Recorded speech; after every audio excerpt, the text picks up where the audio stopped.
오늘도 들려줄게요. 먼 옛날부터 전해오는 이야기, 하늘의 선물입니다.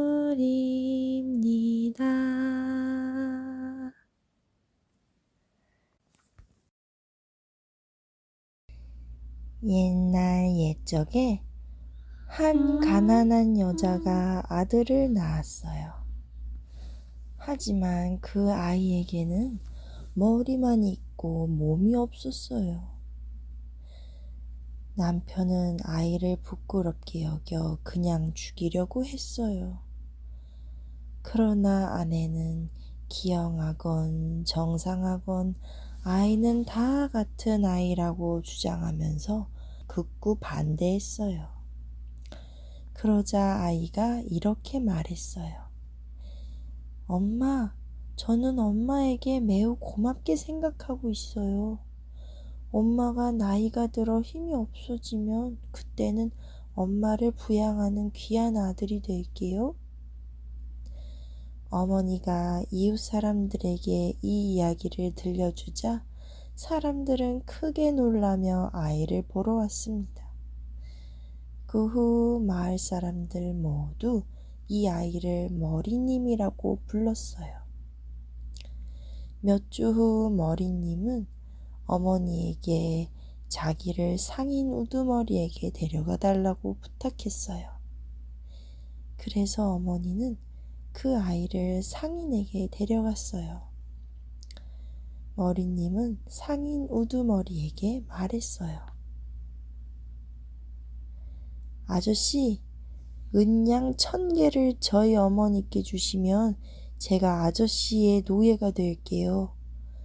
그러면 아저씨는 저를 사람들에게 구경시킬 수 있잖아요. 사람들에게 저를 보는 값을 충분히 받을 수 있을 거예요. 상인 우두머리는 크게 기뻐하며 머리님이 제안한 대로 했어요. 과연 수많은 사람들이 머리님을 보기 위해 몰려들었고 상인은 2, 3일 만에 은양 1000개를 벌어들일 수 있었지요.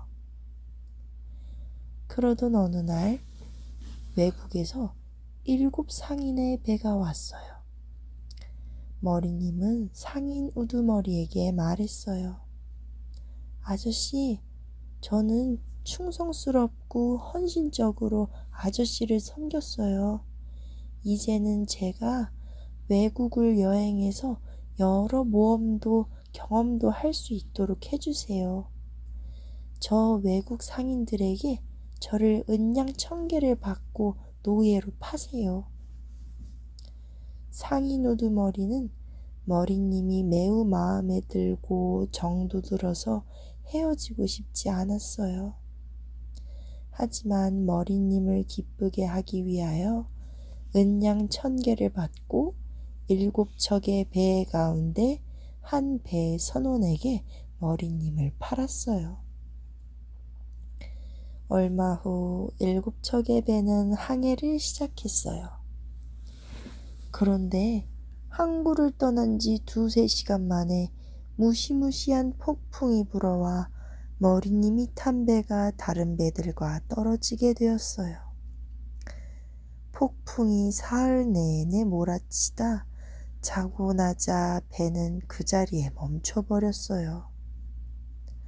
선원들은 기영아가 탔기 때문에 배에 재앙이 닥쳤다고 생각하고 머리님을 밖으로 던져버리려고 했어요.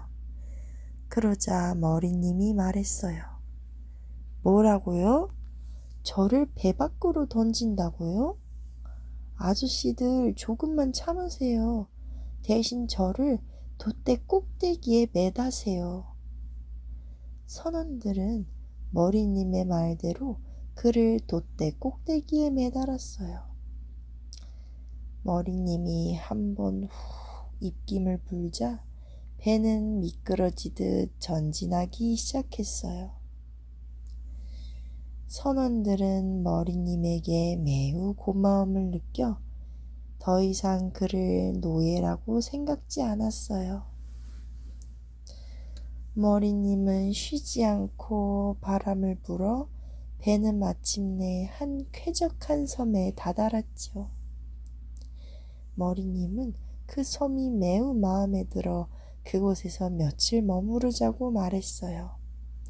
하지만 선원들의 생각은 달랐어요.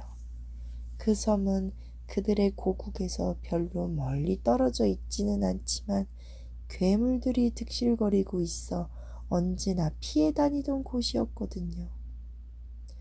선원들은 머리님에게 배를 멈추지 말아달라고 간곡하게 부탁했어요. 하지만 머리님은 괴물들이 전혀 무섭지 않았어요. 그때 마침 신선한 바람이 불기 시작하자 머리님이 말했어요. 이제 아저씨들은 저 없이도 항해할 수 있어요. 그러니 저를 여기에 남겨두고 아저씨들만 떠나세요. 그래서 선원들은 머리님을 해변에 남겨둔 채 고국으로 돌아가 버렸어요. 섬에 혼자 남은 머리님은 참을성 있게 기다렸어요. 해가 질 무렵 드디어 섬에 사는 괴물들이 목욕을 하러 바다로 내려왔어요. 머리님은 괴물들에게 인사를 하고 상냥하게 말을 걸었지요. 다행히 괴물들은 머리님에게 호감을 가졌어요. 그 덕에 그는 괴물들과 함께 행복하게 몇 달을 지냈어요. 그동안 괴물들은 머리님을 매우 사랑하게 되어 그에게 요술 부리는 방법까지 가르쳐 주었어요. 하루는 머리님이 옛날 자기가 탔던 배가 섬 근처를 항해하는 것을 발견하고 크게 소리를 질렀어요. 선원들은 머리님의 목소리를 알아채고 섬으로 배를 몰았어요. 선원들은 괴물들을 보고 매우 무서워했으나 머리님은 괴물들이 그들을 해치지 않을 것이라고 안심시켰어요. 머리님이 이제 고향으로 돌아가고 싶다고 말하자 그들은 선선히 그를 배에 태워주었어요. 괴물들은 그들의 귀여운 친구인 머리님에게 작별 인사를 고하고 이별의 선물로 한 바구니의 홍보석을 주었어요. 배가 고향에 이르자 그는 보석을 모조리 선원들에게 나눠주면서 이렇게 말했어요. 만일 아저씨들이 제 사람들이 된다면 제가 아저씨들에게 더 많은 보석을 드릴게요. 이 말을 들은 선원들은 머리님에게 충성을 맹세했어요. 머리님은 선원들에게 자신을 왕이 사는 궁궐로 안내하도록 명령했어요. 그는 궁궐문에 도착하자 사람을 시켜 다음과 같은 말을 왕에게 전하게 했어요.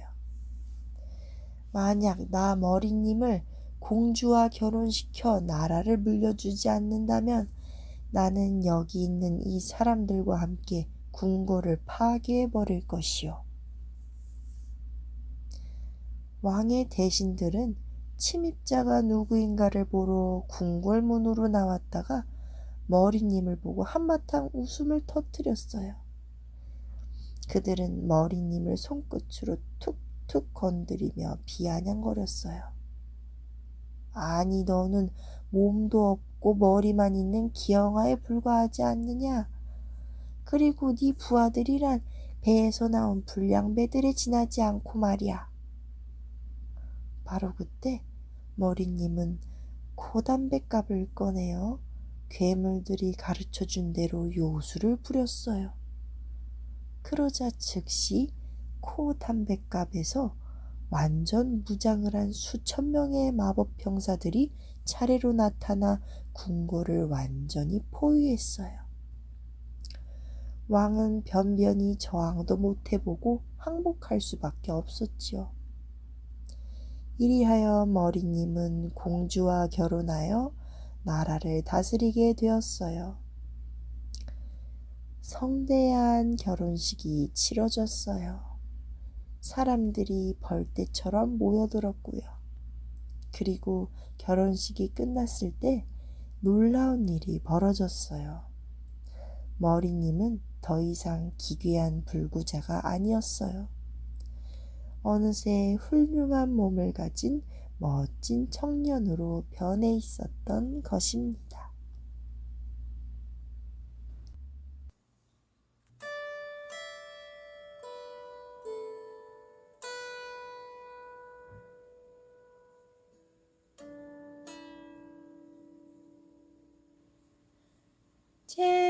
재미있는 이야기 다음에 또 들려줄게요.